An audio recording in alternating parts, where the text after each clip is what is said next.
My father was a preacher in Birmingham, Alabama in the 1960s. In 1963, the headlines of the papers and the stories on the news told of bombings and murders across the city. It was so bad, Birmingham was known as Bombingham. People's homes and businesses in the black neighborhoods were blown up by racists who were part of the Ku Klux Klan. My father was also a Birmingham minister. When our parents heard that Martin Luther King planned to come to town, they were really worried. They didn't know what would happen, but they were afraid he would rile people up. They wanted everyone to be patient and wait for things to get better. So our fathers joined other preachers and wrote a letter to the newspaper. They asked black leaders to stay calm and not listen to outsiders. They meant Martin Luther King. In the letter, they urged black people to work peacefully, not join in demonstrations, and let the courts solve the problem. But a week later, Reverend King was arrested here and taken to the Birmingham jail. He read the letter our fathers had written. And he wrote a letter back.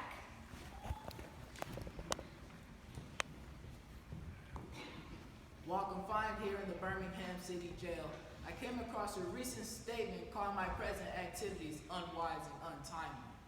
Seldom do I pause to answer such criticisms of my work and ideas. If I sought to answer all the criticisms that crossed my desk, my secretaries would have little time for anything other than such correspondence in the course of the day, and I would have no time for constructive work.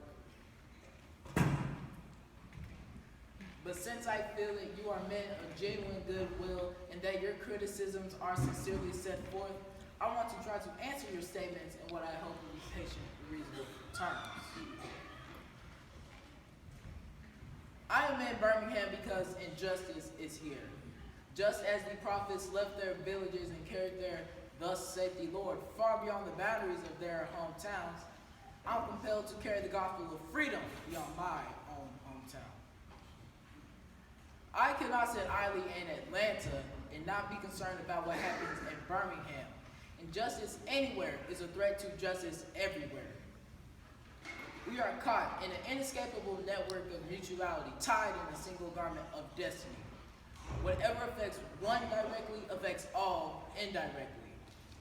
Never again can we afford to live with the narrow, provincial, outside agitator idea. Anyone who lives in the United States can never be considered an outsider anywhere within its bounds. We know this through painful experience that freedom is never voluntarily given by the oppressor. It must be demanded by the oppressed. Frankly, I have yet to engage in a direct action campaign that was well-timed in the view of those who have not suffered unduly from the disease of segregation. For years now, I've heard the word wait. This wait has almost always meant never.